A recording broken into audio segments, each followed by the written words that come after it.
Playing Forsaken competitively is something that I've been spending a lot of time on recently.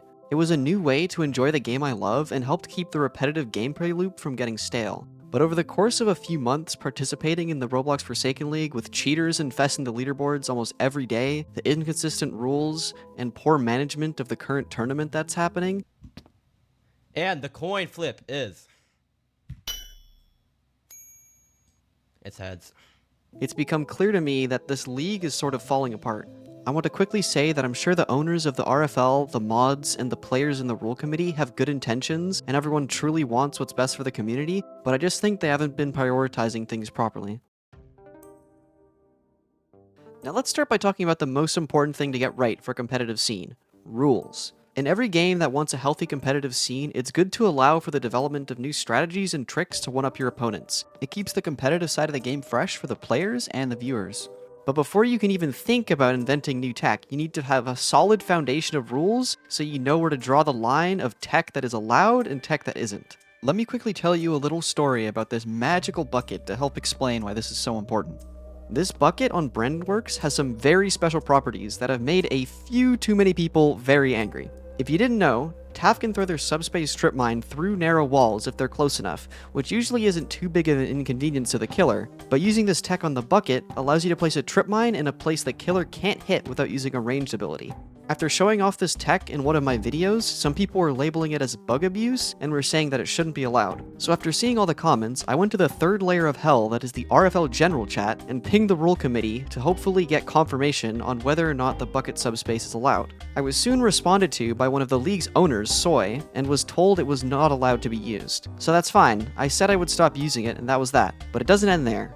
A few days later, I'm waking up in the morning and re-watching the tournament livestream to see how my team did in one of the matches I couldn't be there for. But I'm soon devastated when I realize that, wait a moment, we're using the bucket subspace that I told my team we weren't allowed to use anymore. So I started panicking in our team's general chat, but was soon extremely confused when I was sent a screenshot of Hori, the second owner of the league, saying to one of my teammates that the tech was allowed. I genuinely sat there dumbfounded looking at these two messages of one owner saying that the tech wasn't allowed, and the other owner saying that it was allowed. If it isn't obvious, this is a major problem. If the two owners of the league aren't even on the same page about what's fair game, then how is everyone else supposed to know what's on the table for them? The RFL does have a rules doc that you can look at, but the only relevant information for this specific topic is the rule that bug abuse results in being disqualified, which still contradicts what Hori said, so it doesn't make it any better.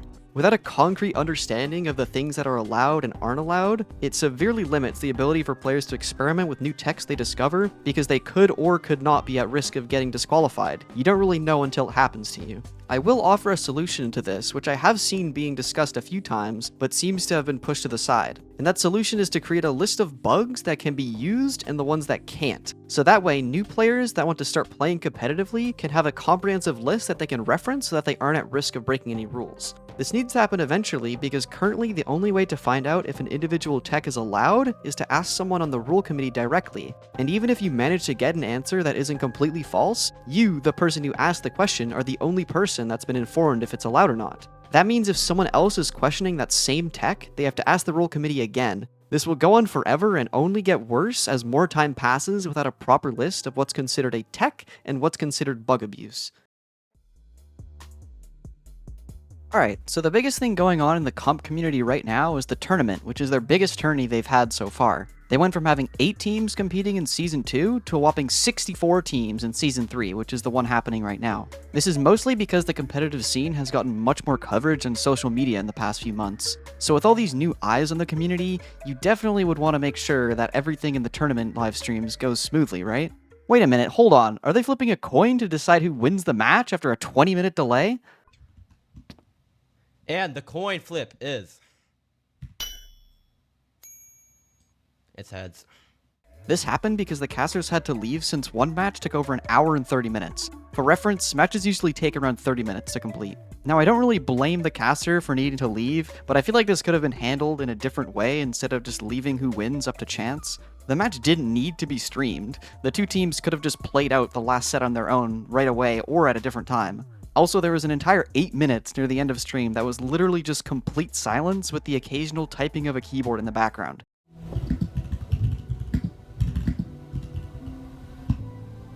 Not exactly the most entertaining stream I've seen. I mean, they even said it themselves. Like I said though, it's not really their fault, but just poor organizing from some people involved.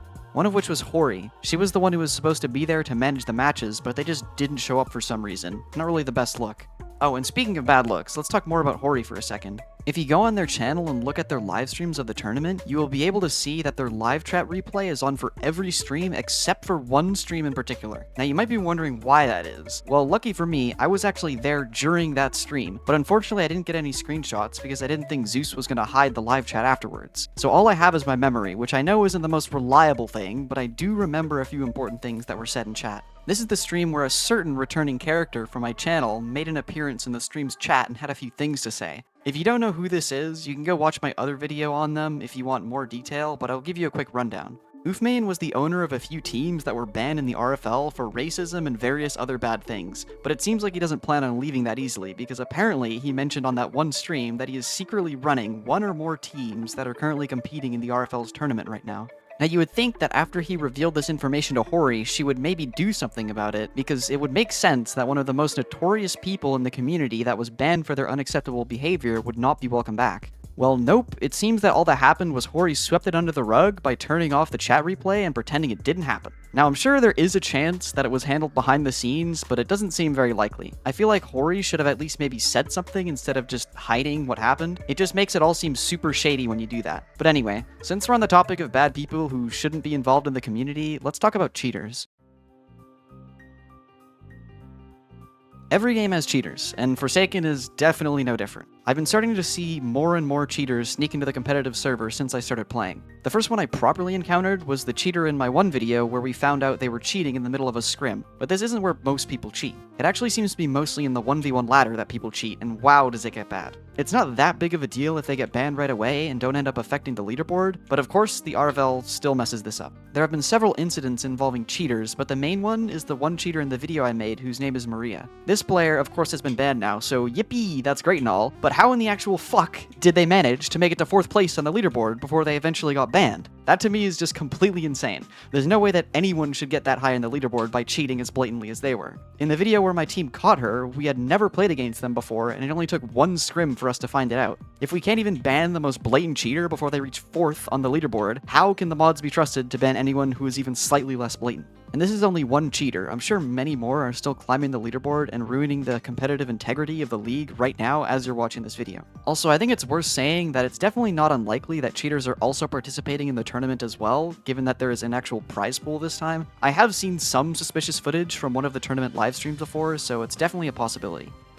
I want to end this video by saying that most of the RFL community are good people, all sharing strats, helping other players get better, and in general making a good impact on the community. But the bad parts of the league just seem to be getting bigger and bigger as time goes on, and me and several others have started to take notice. For me personally, with the amount of hate going around in the community over stupid things and all the stuff I mentioned earlier in the video, I've decided to stop playing in the RFL for the time being. I will likely be demoting myself to a sub-member and only fill in for my team when necessary.